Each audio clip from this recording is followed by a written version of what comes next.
Hello, this is the Love and Live Show. Queen Lenore here to talk to you about friendships. Now, I know I talked about friendship before, but now we're talking about it again because I got some issues and I felt like who to talk to but you. Look at you. So, before we start, I need you to hit subscribe, hit that bell notification. Don't forget that thumbs up, comment below, and share this video because you love me. Hey, okay. So, friendship, we all have friendships, been having friendships for a while. We all got different kinds of friendship and level. But have you ever just had friends that talk about you?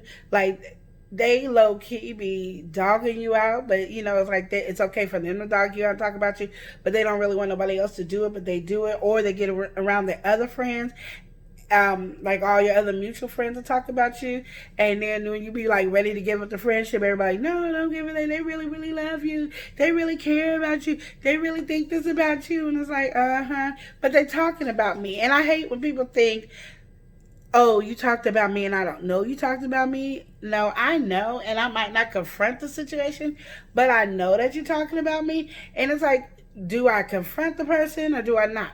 So that was kind of what our conversation was today, is do I confront the person about talking about me or do I not? Or, we just talking about how to do that with friends. And I said, well, I don't believe you should always confront the person, only because it's not going to change anything. I mean, you can leave the person alone and just not be friends with them again. And they don't have to know why you left them alone and stuff. Because that's that thing called closure that you don't really need to have. Like, they didn't have closure when they were talking about you to other friends. And yes, okay, they love me. And it's like, okay, it's all right for them to talk about me. Or, oh, because you guys got in this big old huddle, you can talk about me and or stuff like that.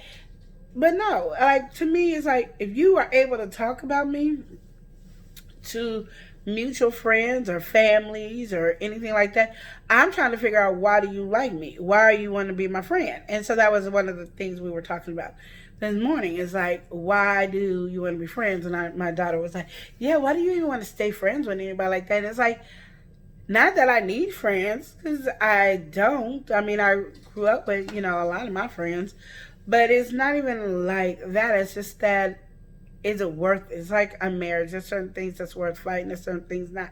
And I can leave people alone and I will shut down and not be bothered with people, and that's okay. But anyway, so I was like, this is one of those things, like, I think so many people are going through it and they don't even confront because they don't want to believe the situation. So they don't confront it, or they just, however they may go. But when I was talking to my mom, she said some people, that's just what they do. They just talk about everybody. And as they talk about everybody, you're going to be one of the people to talk about. You can't be thinking you're more special if they talk about family and other friends and man and kids and all that, that you're going to be special not to be talked about. You got to understand that's just how they are. So you accept them for where they are, and if you can't, then let it go. And I was like, well, what if you try to let things go several times and it doesn't go? Then you didn't try hard enough, because you don't have to talk to anybody or deal with anybody. And it's like, okay, that's cool. Then you think about, okay, well, you're not, people are denying that they talk about you. They can say, well, I heard somebody say this about you and this about you, and I don't know why they told me, but, and then they was talking about you, and you'd be like, wow. Or you can confront the situation where people are talking about you and you confront them. Are you going to get the full truth? Or if they apologize, are you going to accept the apology? These are like things that are really going on that you just have to understand. And one of the reasons, like my daughter says, I don't want friends because I don't want to deal with that. Like, if I have a friend, you have a friend. And I said, well, I had a friend that me and her were really, really close. Like, I've had several friends that me and them were really close.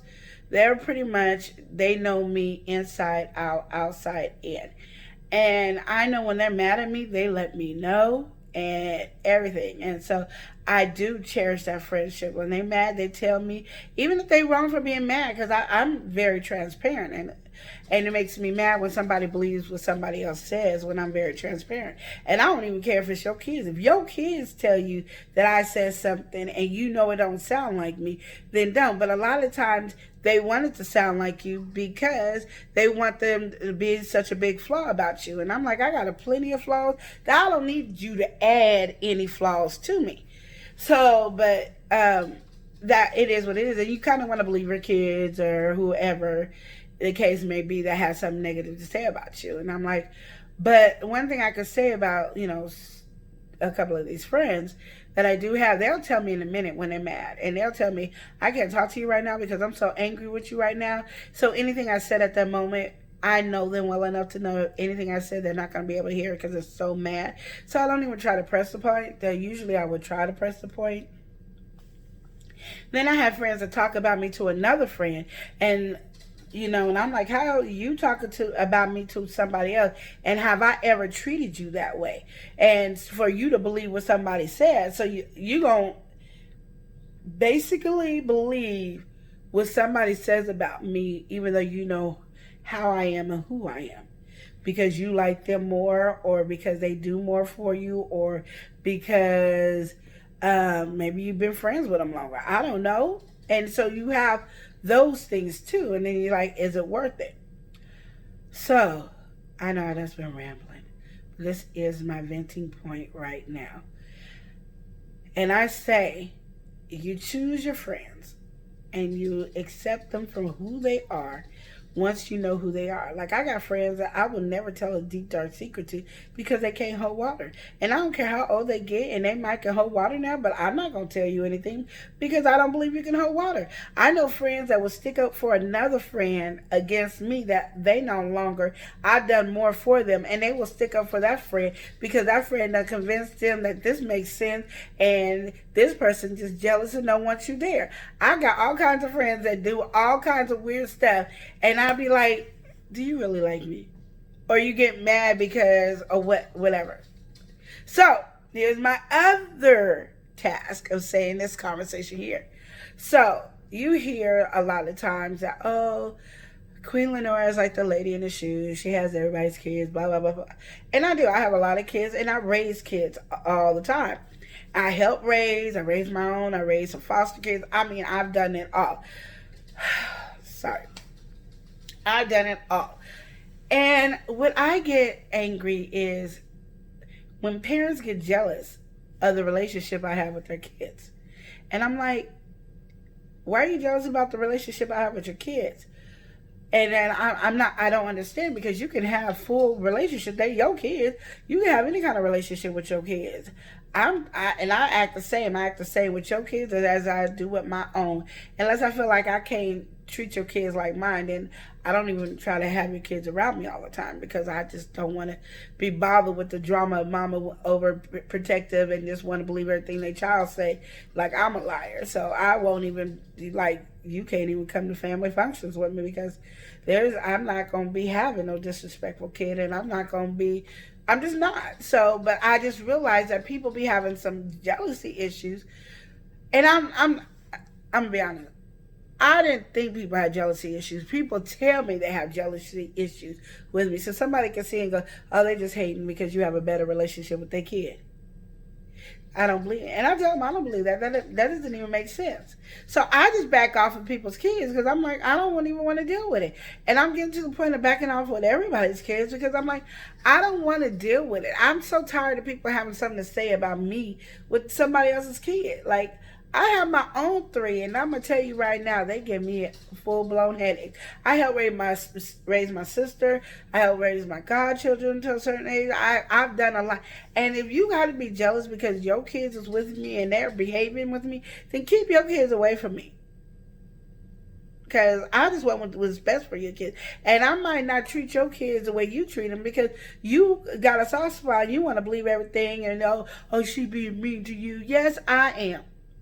You didn't say nothing when we were together and we were younger and my mom was being mean, or my auntie was being mean, or whoever you came around and was a part of our relationship was being mean. So why, when you look at me, you have a problem when they say, see, you do this and that? Because I'm going to just tell you, I see so many parents with their kids, and I be like, like, my kids will tell you, if they funky, stink, hair ain't done, I'm gonna check them.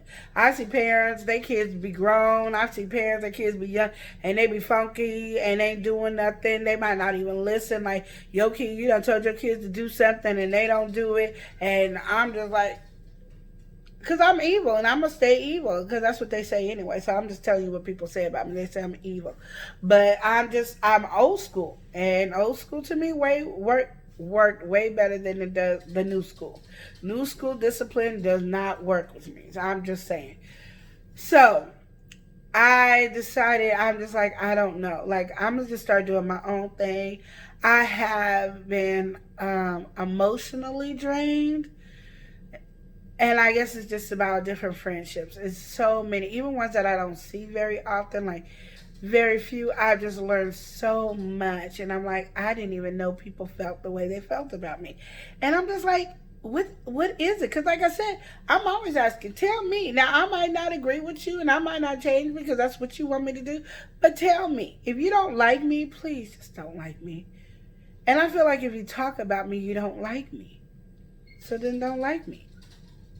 I don't want to hear that's just the way you are. If you don't like me, don't like me. If you don't want me around your kids, don't have your kids around me. You have full control of your child, of who your child hangs out with, who your child wants to be. And my children are not perfect. I tell you right now, I have more problems with my boys than I do anybody else. I mean, my boys are crazy. They want to listen to everybody else. They believe everybody else is better. And I know I'm the only one that got my kids back. Well, of course, me, my husband, and my mother.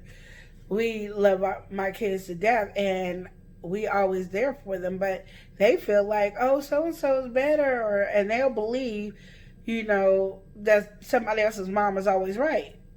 Oh, yeah, well, I could say, don't do such and such, and then, well, so and so mom said that's not good, and that's what it is, and I'll be like, okay. So now if somebody needs my help, I just go like this, okay. I won't even give advice. I don't give advice to my daughter, my son about how they raise their kids. I just go like this. Can I see my grandchildren? And I see my grandchildren, and I keep moving on. That's what I do. I don't even, because my kids feel like they know everything and they're too grown. And I'm not trying to do it. My son is 17, decided he didn't want to follow my rules and moved out. I was like, okay, move out. You're 17. You can legally go. Have fun. Do your thing. My other child, he ready to go too. Go. Because I know I was a kid. I wanted to move out. I mean, me and my best friends, I had two of them. We was going to get an apartment together. No, I'm going to tell you, we thought we was too good to get an apartment. We was going to get a house. So we were looking at houses, talking to the landlords about renting a house. Yes. And the only one that had a job was one of us, and it wasn't me. So out of the three, it wasn't me. I had a job. She worked at McDonald's, and the other two didn't have a job, and we was trying to look for houses. So I understand at a young age, you think you're grown and you want to move out. But I even realize grown folks don't want to pay rent. If they live with you, if you have some grown people living with you and they barely want to pay a bill or help pay rent, let them leave. Let them go. Because I see people, they don't want to pay a bill here. Oh, no, I can't pay that bill. I can't pay this bill. I can't do this. I got past bills. I got to fix this bill. And then they move out and pay $1,500 a month, $1,000 a month rent. And you couldn't pay $300, you couldn't pay $500, you couldn't pay $600, but you could pay $1,200. So how do you pay those past bills? Exactly. So this one was just a ramble. It didn't have no cause and effect. There was no healing in it. It was just literally me venting. So ta-da, I vented. I hope it worked out well. This is what I'm talking about. So I just wanted to say, if you got friends and you're frustrated and you found out your friends are talking about you, or you feel like your friends don't love you, it's not always true that they don't love you. Sometimes that's their handicap. They could be a negative friend and you the only positive light in them. They could be the ones that talk about you like a dog, but they just are talking about you to make them look better. I tell people all the time, I'm not the average friend, but I know I'm a damn good friend. You know what I mean? I take moments to think about you and stuff like that. And I was kind of like deciding to slack from even taking moments to think about my friends, because I realize when they talking about me, they make it feel like they do everything and I don't do anything. And I'm like, I got 18 friends. I ain't got that many friends. I got a lot of these friends, and they all feel like they are better. And I'm not saying they're better, but I'm just like, I know I do a lot. I take the time and I think about each of them. I do it my own different way. I feel bad if I can't be there. I feel bad if I can't give them birthday gifts or Christmas gifts. I have this because I'm always the one that gives the best gifts because I don't try to go out and get cheap gifts. If they want something expensive, I try to get it. I don't care if it's cheap and they want something. If they don't even know what they want, I look around and I go, ooh, let me try to get this. I do. And it's not just about gifts, but I try to be a support system for them. I try to do things and I just try to give them real advice regardless if they take it or not. But I realize that they don't like that. So guess what Queen Lenore decided? For myself, I will shh and just grin and nod. And they will appreciate me a lot better, don't you think? So does our go like this? Or, I don't know. If you feel the same way, you have these issues with your friends, please comment below. It's hard to give advice on this, but if you got some advice, please comment below. Sometimes the reason I say it's hard to give advice is because everybody's different and you don't know the scenarios of all the different relationships. And when I was talking about this, I wasn't talking about just me. I was talking about some of my mother's friends. I was talking about some of my other friends. I was talking about some other folks in here. So I just put them all in scenarios where like they were just me, but they weren't. There was just a lot of different scenarios. And as I like to give advice, it's one of those things that I know this one is harder than any marriage advice to give because it's so hard. Because a lot of your friends expect more from you than they expect from their man that they having sex with. If you having sex with this man and you having kids by this man and you doing this with this man, even if you ain't having kids by this man, you just having sex with this man and all this other stuff, you got to understand that they hold you to a higher accountability than they hold their man. They man can cheat on them, beat them and everything, and they still hold you to a higher accountability. And it's like, how do you deal with that? Sorry for the phone. It's just ringing. We got phones in the house that we don't answer. So even if you weren't here, I wouldn't have been answering that phone. So anyway, please comment below. Hit that thumbs up for the like me. And please share me. Please subscribe. Yes, subscribe. I got some things to talk about that. That's going to be my next video. Subscribe to this video because I need your subscription. Hey, you can make me feel good with your subscription. I just made that up. Anyway, talk to you later. And remember to love and live each day as if it were your last. Smooth ass.